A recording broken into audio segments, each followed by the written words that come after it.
Sejam bem-vindos a mais um episódio do Programa 3. E nessa semana o assunto não podia ser outro senão as 1000 faces das mães atuais, não é verdade? E para falar disso aqui comigo, eu escolhi duas convidadas super especiais. Eu ainda não as conhecia, mas achei lá pelas redes sociais, achei as histórias muito interessantes e trouxe para representar todas as mães numa espécie de homenagem para nós todas, não é verdade? Porque essa semana não pode ser diferente disso.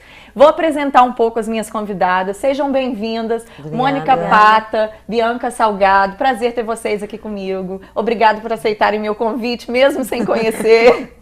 Sejam bem-vindas. Vou apresentar a Mônica e Bianca. Como eu disse, eu não as conheci, então vou ler um pouquinho da história delas aqui para vocês, tá? Mônica, professora de artes e atriz, mãe de 3 filhas, tem 3 enteados homens, está no 4º casamento e tem uma neta.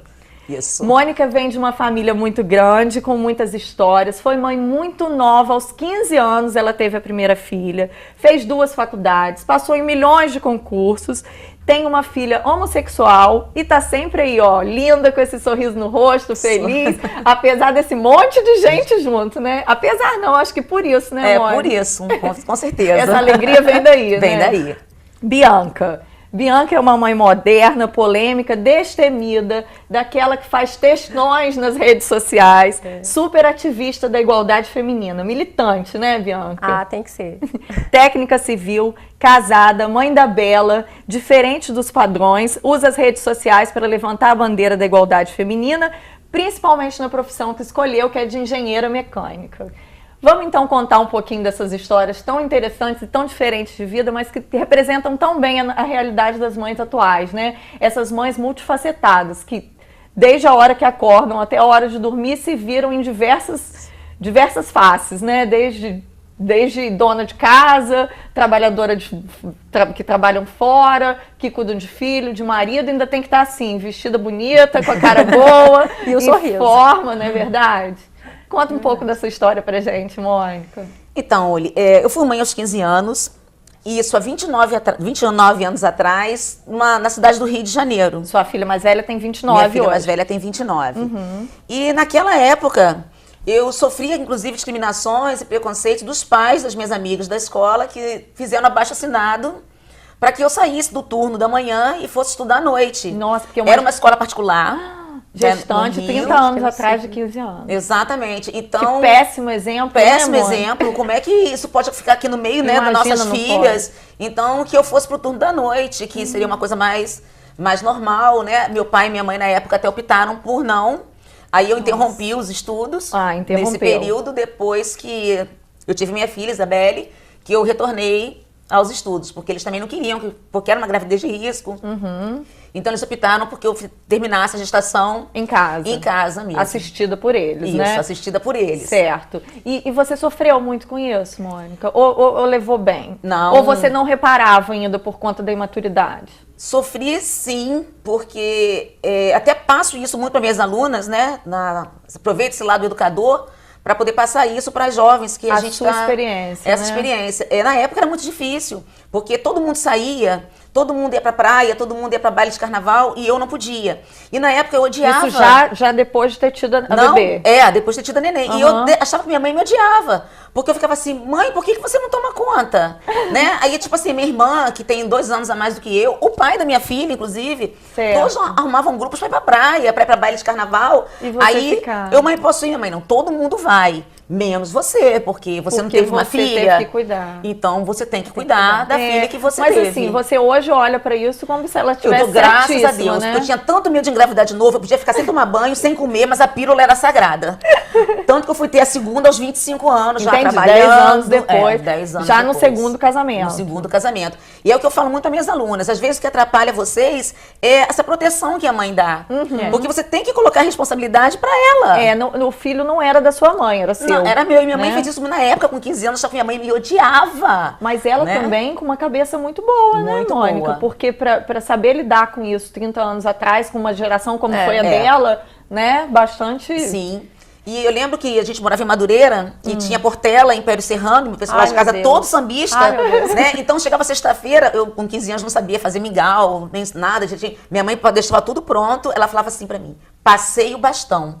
E eu só via depois tá aqui, na segunda. Agora segura que é seu. Final de semana era todo você que por pariu minha Matheus. conta. Todo por minha conta. Que barato. Bianca, fala de você um pouquinho. Conta da sua história de vida, assim, de família, como que é. Você é mãe da Bela. Mãe da Bela. A Bela tem que idade? Ela tem 2 anos e 8 meses. Pequenininha ainda. E aí, eu fui mãe com 29 anos. Engravidei com 28, tive com 29. Já é outra realidade, né? Mas é porque eu tive essa mãe também. Sei. Desde nova, minha mãe, ela sempre me criou com muita liberdade. Né? Sempre me deu muita liberdade de fazer o que eu quisesse, fosse onde quisesse.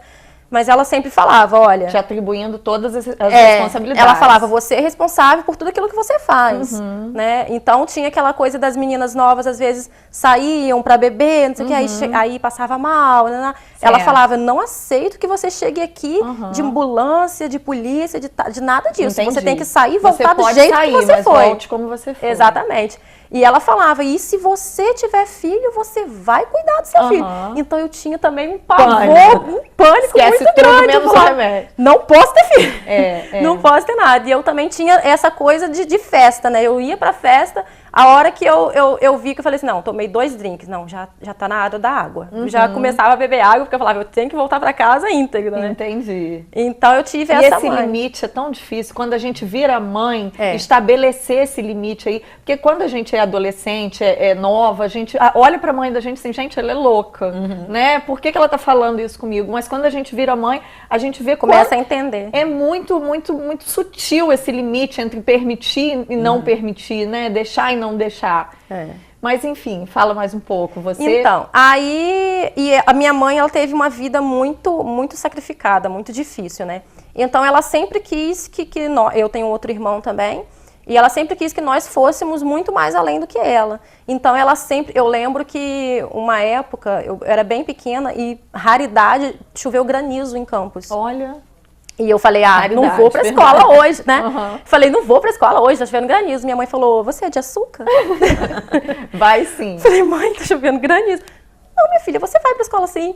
Então, eu nunca faltei a aula, ela nunca me permitiu não ir à escola. Ela era rígida, falava, não, você tem que ir. E ela nunca chegava, tipo assim, eu chegava da escola e ela não ficava assim, tem exercício hoje? Tem exercício amanhã? Ela não perguntava, a responsabilidade era minha. Mas chegava no final do semestre, ela falava assim, qual é a sua nota? E aí eu lembro que uma vez, lá pra 8ª série, alguma coisa assim, eu falei assim, ai mãe, minha nota de biologia foi tão ruim. Gente, eu sou péssima de biologia, por isso que eu estudo engenharia. Ai mãe, minha nota de biologia foi tão ruim. Ela, por quê? Você tá brincando muito? Você saiu muito? Eu falei, não mãe, é porque eu sou ruim de biologia. Ah, então você vai ficar 1 mês em casa, você vai ficar melhor. Nossa, é uma mãe rigorosa. Então foi assim, eu fiquei 1 mês sem poder ir na rua brincar. E eu brinquei até 15 anos, eu brincava de queimado na rua. E aí eu falei, tá, mãe, minha nota foi melhor. Essas histórias de mãe rendem tanto, né? Mônica, fala do seu relacionamento com esse monte de filho.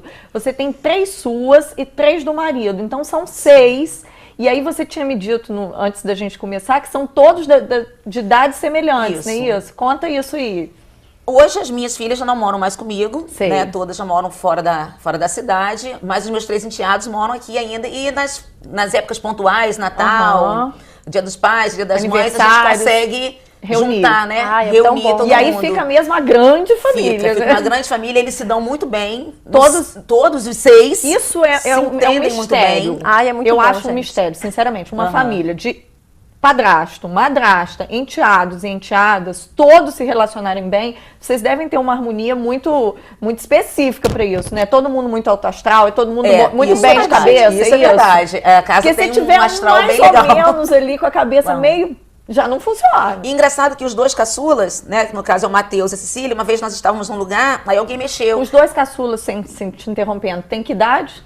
O Matheus tem 18 e a Cecília tem 15. Certo. Aí nós estávamos num lugar e alguém falou assim, sua namorada? Não, minha irmã. Minha irmã. E eles se apresentam como irmãos. Sim, e se conheciam praticamente grandes, né? Porque tem 7 anos que eu estou com o pai deles. Certo. Então, eles eram crianças, já estavam, mas não eram bebês. Então, não foram criados juntos. Mas a afinidade e o respeito foi de pronto. Gente, essas histórias não acabam nunca. História de mãe, história de família, a gente tem coisa para contar até ano que vem. Fica aí que no próximo bloco a gente continua.